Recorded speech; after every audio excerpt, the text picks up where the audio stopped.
My name is Claire Dawson, and the worst thing my older sister ever said to me happened on the same night I saved a stranger's life at 30,000 feet. I had been on a plane from Nairobi to Philadelphia. 14 hours in economy, knees pressed against the seat in front of me, the recycled air thick with exhaustion and someone's leftover cologne. 8 years. 8 years of remote clinics, emergency tents, cholera outbreaks, malaria wards, understaffed hospitals where the power cut out mid-surgery and you learned to stitch by flashlight. 8 years of being the person who showed up when everyone else left. Doctors Without Borders doesn't recruit people who need comfort, it recruits people who can function without it. Somewhere over the Atlantic, a man 3 rows ahead stopped breathing. The flight attendants panicked. I didn't. I unbuckled, walked forward, tilted his head, cleared his airway, started compressions. Calm, automatic, mechanical. The way you do it when you've done it hundreds of times and the math is simple: push hard, push fast, keep the blood moving until the heart remembers its job. He came back, gasping, confused, alive. The cabin applauded. A woman across the aisle cried. The flight attendant squeezed my arm and whispered "thank you," like I had performed a miracle. I hadn't. I had performed a procedure. Miracles require an audience. Medicine just requires showing up. When the plane landed at PHL, no one was waiting for me. Not that I expected anyone. My mother had died 11 weeks earlier while I was in a field hospital outside Mombasa, elbow deep in a surgical emergency I couldn't abandon. I missed the funeral by 6 days. My sister Renee had handled everything: the arrangements, the lawyers, the house, the will. She told me over a satellite phone connection that crackled like burning paper.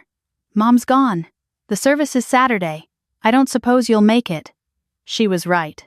I didn't make it. That fact would follow me home like a second shadow. The taxi from the airport cost more than I'd spent in a week overseas. Philadelphia in November was exactly how I remembered it: gray, damp, the kind of cold that doesn't bite but seeps, slow and permanent, into your joints. Row homes lined the streets like tired soldiers standing at attention. I gave the driver an address in Chestnut Hill. Renee's address. The house was enormous.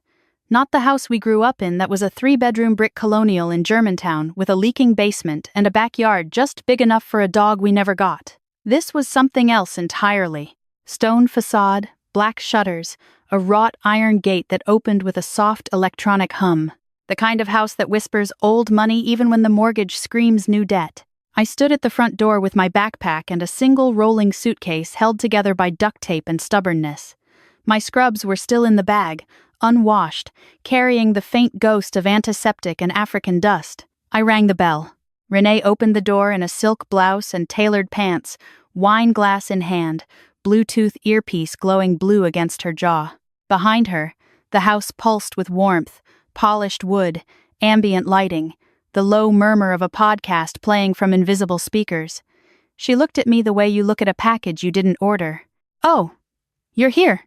"Hi, Renee." She scanned me. Backpack, suitcase, worn boots, chapped hands, hair pulled back with a band I'd bought at a market in Kisumu for 20 cents. "You could have called first?" "I did. You didn't answer." "I was in a meeting." "I'm always in meetings, Claire. That's what happens when you run a company instead of running away from home." I let that land without flinching. 8 years of triage teaches you which wounds need immediate attention and which ones you just document for later. "Can I come in?" She hesitated. Not long, but long enough to be deliberate. Then she stepped aside, barely, and I squeezed past her into a foyer that smelled like vanilla candles and professional cleaning products. The living room was staged like a magazine editorial. White furniture, abstract art, a coffee table book about wellness that had never been opened. Renee's brand. She ran a lifestyle consulting firm. Or maybe it was executive coaching now, or personal branding, or whatever the latest iteration of telling rich people they were special was called. Her Instagram had 400,000 followers. Her LinkedIn described her as a thought leader. Her business card said architect of ambition. I sat on the edge of a chair that felt like it had never been sat on. Renee remained standing. "So," she said, "how long? How long what? How long are you planning to stay?" "I don't know. A few weeks, maybe. Until I figure out the housing situation. Mom's will has been handled. I need to see the documents." "You need to see the documents." She repeated it flatly, like I'd asked to see the engine of a plane I wasn't qualified to fly. Claire, everything has been filed, signed, and executed. The attorneys handled it months ago.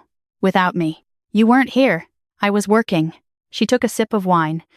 You were volunteering. There's a difference. I stared at her. Renee set her glass down on the counter. Not the coaster. The counter. Deliberately off-center. The kind of small act that signals control.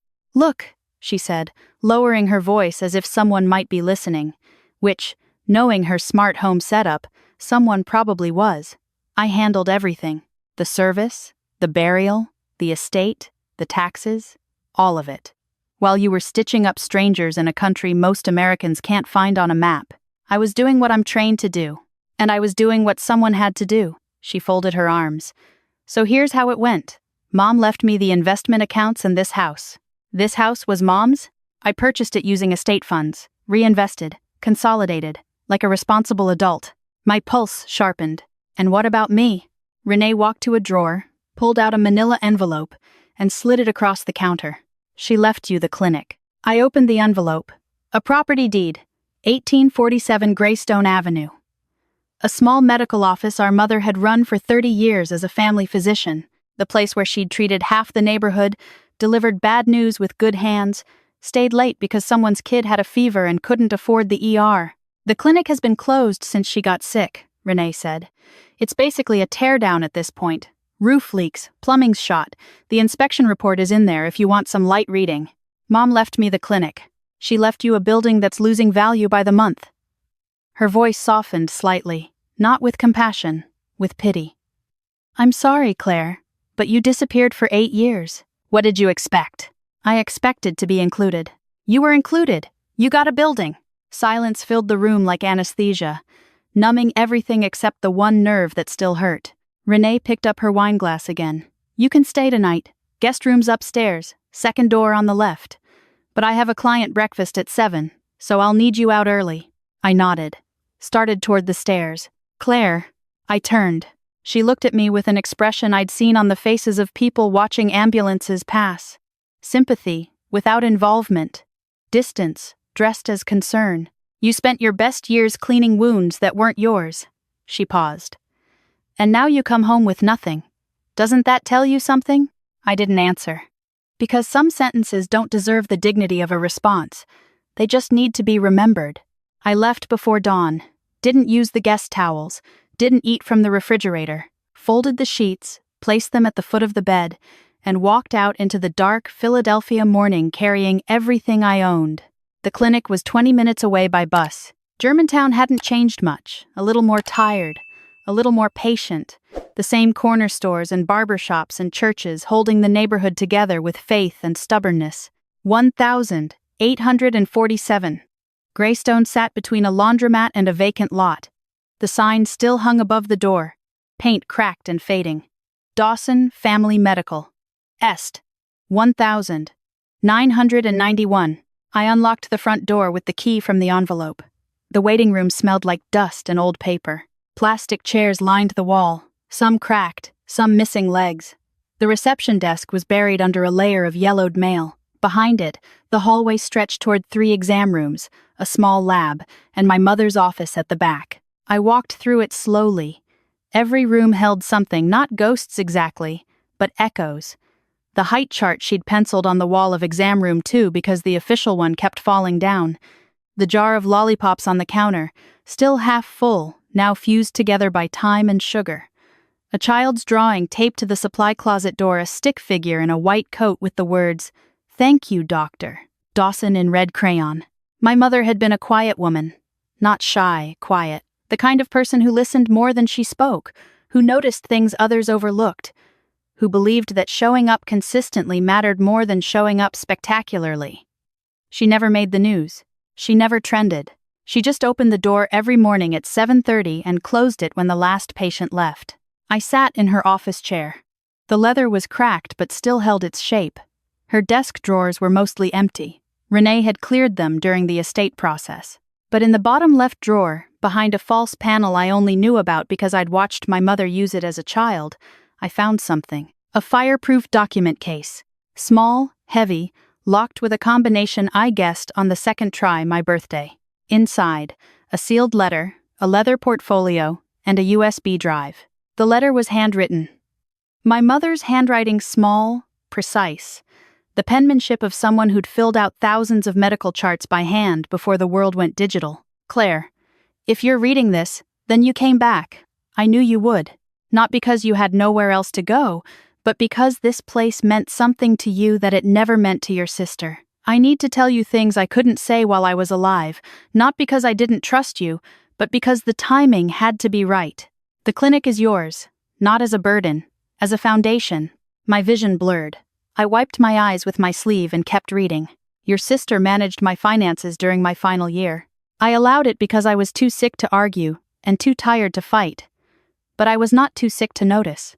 There are discrepancies, withdrawals I didn't authorize, transfers I didn't approve, asset movements that benefited her and not the estate equally. I documented everything. The portfolio contains copies. The USB drive contains the originals. My hands trembled slightly. Not from cold. I am not accusing Renee of malice. I am acknowledging a pattern. She has always confused control with care. She managed me the way she manages everything, efficiently, confidently, and entirely on her own terms. But management is not love, Claire. And efficiency is not honesty. I closed my eyes. Opened them. I hired an independent attorney 18 months before I died. His name is William Chen. His contact information is in the portfolio. He holds a copy of my original will, the one I wrote before Renee's attorneys revised it. In my original will, the house, the accounts, and the clinic were to be split equally. What you received was not what I intended. The room was absolutely silent. No traffic outside, no wind. Just my mother's voice on paper, reaching across death with the same steady patience she'd used to listen to 1,000 heartbeats. I set the letter down, opened the portfolio. William Chen's card was clipped to the first page. Behind it, bank statements, transfer records, notarized documents, a paper trail as meticulous and organized as the medical charts that had once filled this office. My mother had been dying, but she had not been careless. I called William Chen the next morning. His office was in Center City, small, organized, the kind of practice that survives on precision rather than prestige. He was in his 60s, silver-haired, calm in the way that only people who've seen decades of family disputes can be. He reviewed the documents I brought, cross-referenced them with the copies he'd held in escrow. When he finished, he removed his glasses and looked at me directly. Your mother anticipated this. She told you? She told me to wait for the daughter who came back to the clinic. I exhaled slowly. What are we looking at? He laid it out carefully. Unauthorized transfers totaling just over $400,000 during my mother's final 14 months. Revision of the original will through a law firm. Renee had personally retained a firm my mother had never used. Power of attorney exercised beyond its documented scope. The Chestnut Hill House, purchased with estate funds that should have been held in trust pending equal distribution. Not theft in the street crime sense, but a systematic redirection of assets by someone with access, authority, and the assumption that no one would ever check. Your sister, Chen said carefully, operated as though accountability was optional. What are my options? Probate challenge, forensic audit, petition for restitution. He paused. It won't be fast, and it won't be quiet. I don't need it to be quiet. I need it to be correct. He studied me for a moment, then nodded once, the way people do when they've decided to trust someone. I moved into the clinic. Not symbolically, practically. The back office had a couch. The plumbing worked, barely. I hired a contractor, a retired plumber from the neighborhood who remembered my mother and charged me half his rate because she'd once treated his daughter's asthma for free. Electrical came next, then heating. I paid from a personal account my mother had funded separately, not part of the disputed estate, just a savings account she'd quietly maintained in my name since I was 18. Word spread the way it does in neighborhoods like Germantown, not through announcements, but through observation. The Dawson girl's back, fixing up the clinic, lights on at night. Someone saw her carrying drywall. People stopped by. Not to ask questions, to bring things. A neighbor left a casserole on the front step.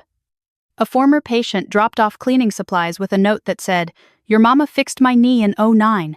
Let me know if you need anything." The barber next door offered to help paint on Saturday. I worked 16-hour days. Not dramatically, not heroically, just steadily, the way you do when the work is the only language you have left for grief. Renee found out 3 weeks in.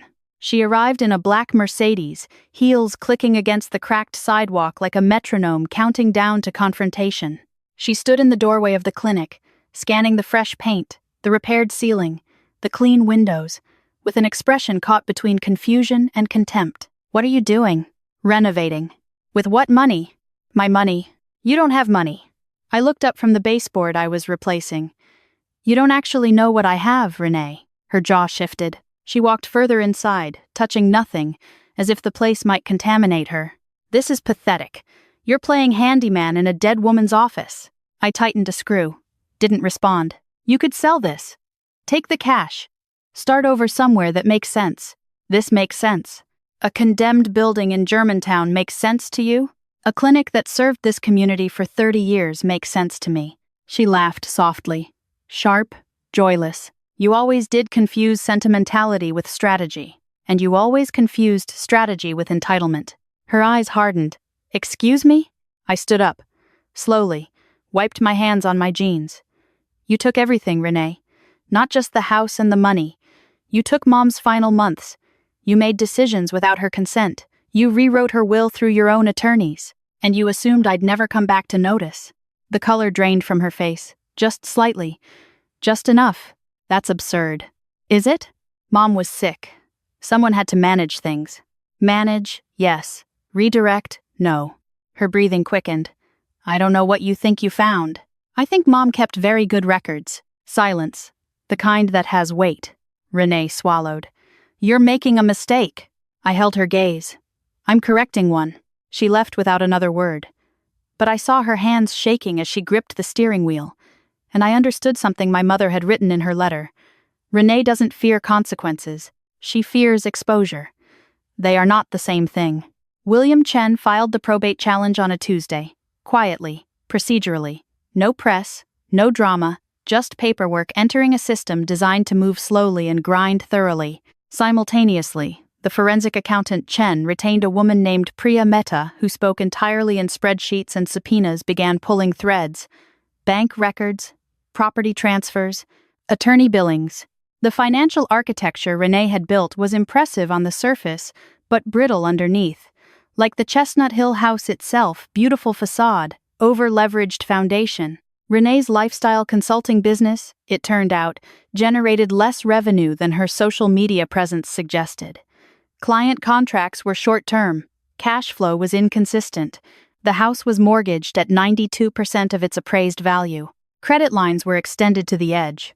She wasn't wealthy. She was performing wealth, and the performance was funded in part by money that should have been mine. I didn't enjoy learning this. I want to be clear about that. There is no pleasure in watching your sister's life reveal itself as a construction. But there is clarity, and clarity, unlike revenge, doesn't rot. Renee received the court notifications in early January. By February, her attorneys, the same firm that had revised our mother's will, withdrew representation, citing conflict of interest. By March, asset freezes were in place pending judicial review. She stopped posting on Instagram. Her follower count, previously climbing, flatlined. Client engagements dried up, not because of any public scandal, but because instability is a frequency that other ambitious people can detect. They distance themselves the way animals leave a forest before a fire, not because they see flames, but because they feel the air change. She came back to the clinic on a Thursday evening in late March. No Mercedes this time. A rideshare. No heels. Flats. Her hair was pulled back. No earpiece. She looked 5 years older than the woman who had opened the door in November. The clinic was nearly finished by then. Fresh paint, functioning plumbing, new electrical. I'd installed exam tables purchased secondhand from a hospital liquidation sale. A local pharmacy had donated expired but usable supply stock. The neighborhood association had contributed signage funds. Dawson Community Health. Opening soon. Renee stood in the waiting room, reading the new sign on the wall. She didn't speak for a long time. "You actually did it," she said finally. Not accusatory, not impressed, just bewildered, almost. She turned to me. Her eyes were red. Not from crying in that moment, but from the evidence of many moments before it. "I'm going to lose the house." I know. The accounts are frozen. I know. I don't have anywhere to go. I didn't respond immediately, because that sentence, "I don't have anywhere to go," was the same sentence I had carried to her front door 5 months earlier. And she had answered it with a locked door and the word that still echoed in every room of my memory. She knew it too. I could see it in the way she couldn't meet my eyes.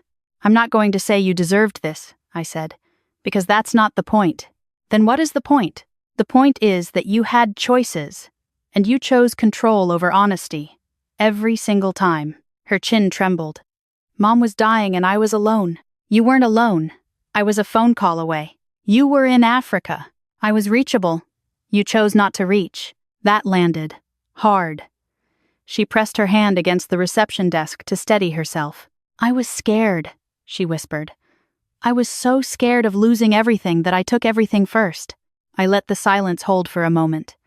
Because that admission, raw, unpolished, terrible in its honesty, was the first true thing she'd said to me since I came home. "The settlement terms," I said, "are structured, not punitive.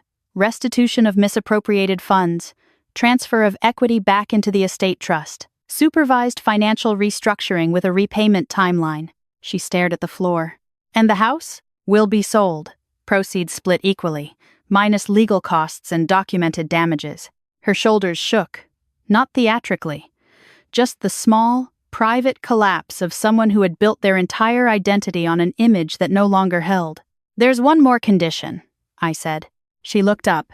"You work here, at the clinic, not forever, but long enough to understand what Mom built, what this place means, what service actually looks like when there's no audience."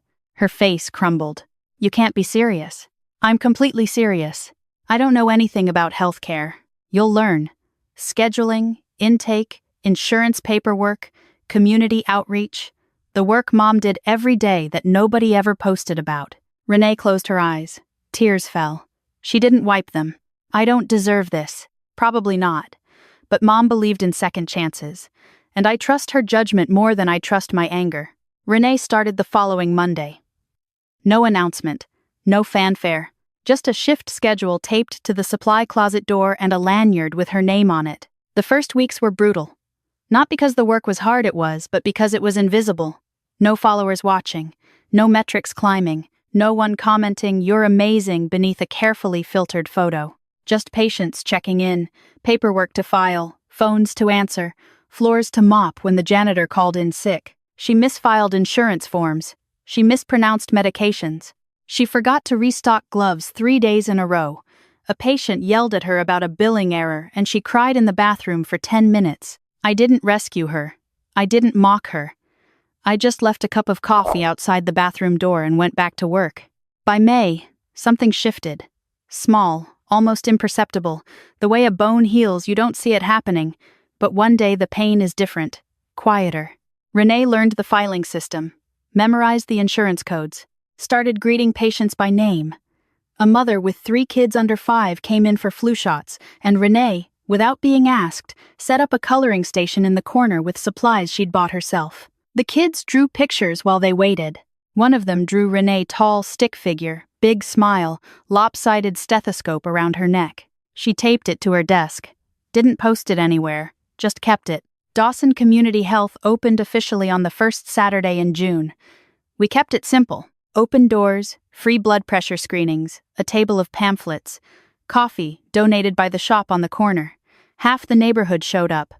Old patients who remembered my mother, new families who needed a doctor they could reach without a 40-minute bus ride and a 4-hour wait. I stood in the doorway that morning, watching people fill the waiting room, and I felt something I hadn't felt since leaving Nairobi.